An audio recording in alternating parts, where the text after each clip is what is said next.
Um, I'm here for once to tell a slap story that has, or is likely to have an happy ending.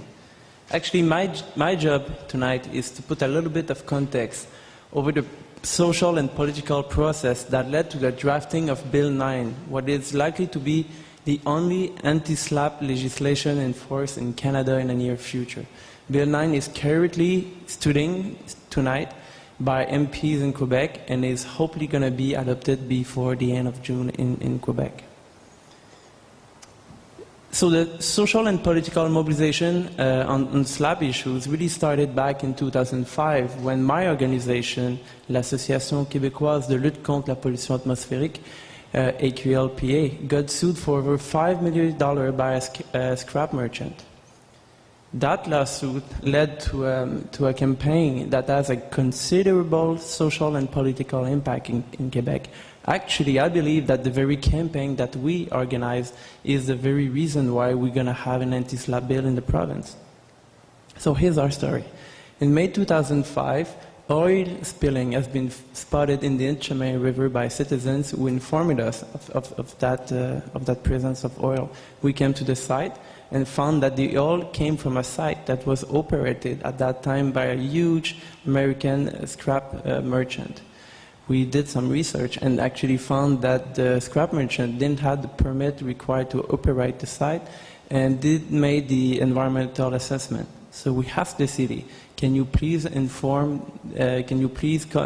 force the scrap merchant to make to obtain his permit and to make his environmental assessments? The response of the city was nothing was made. We then turned ourselves to the Ministry of the Environment and asked if the ministry would be likely to comply the scrap merchant to obey the environmental law of the province. The Ministry of the Environment didn't move either. So we decided to take the things into our own hands and we asked the Superior Court of Quebec for an injunction that would actually stop the work of the scrap merchant for the time that he needed to obtain its permit.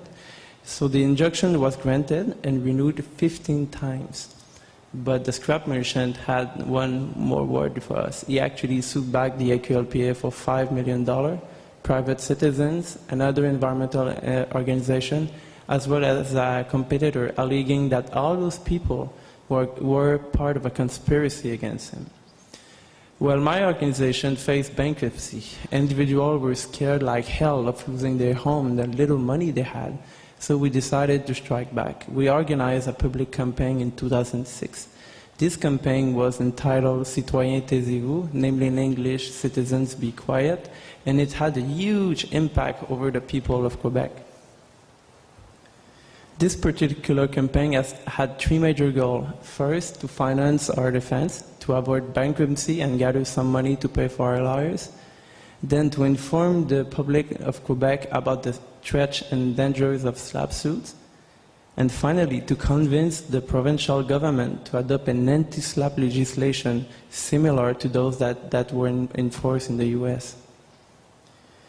So Citoyens taisez-vous was all about reaching and lobbying MPs, building a media campaign, and gather support for civil society organization. When we actually launched the campaign in October 2006, more than 50 civil society organizations, including the three all-powerful unions of the province, actually supported us. All the major political parties in the province also were supportive of our goals.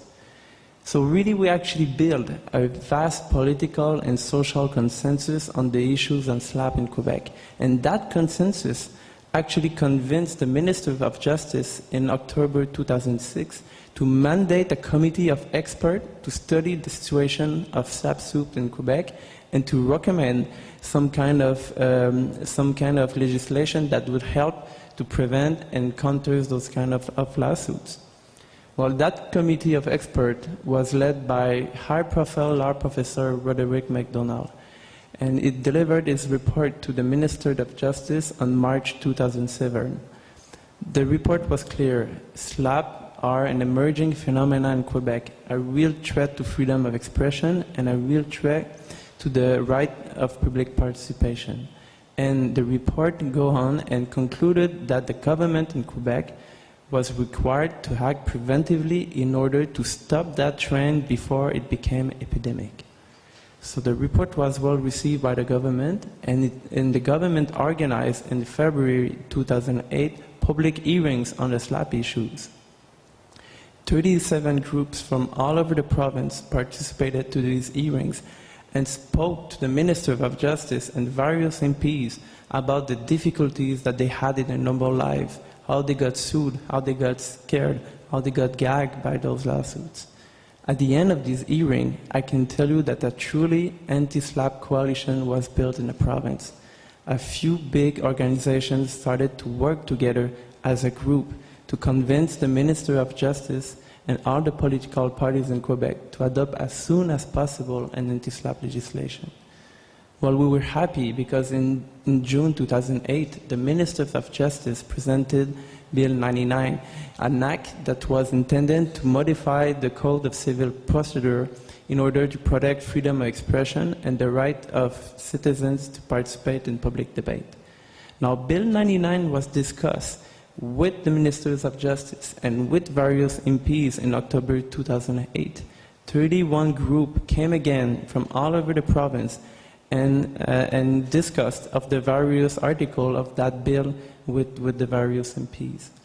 Now, politics actually got the upper hand over Bill 99. Elections were held in November 2008 before the bill was adopted, thus killing the bill before it went to Parliament. So then we lobbied like hell, the Liberal government, all winter 2009, in order for them to resurrect a better version of Bill 99 and put it back on the legislative agenda. Well, I'm happy to tell you that the bill was actually resurrected on April the 7th. Bill 9 has been proposed by the new Minister of Justice. It has received the adoption over the principle on May the 12th. It is now, as we speak tonight, being studied article per article by members of Parliament and should, I said should, hopefully be adopted before the end of June 2009. So if things goes as we plan, at the end of June, we're going to have an anti-SLAP bill in Canada in force. Thank you very much.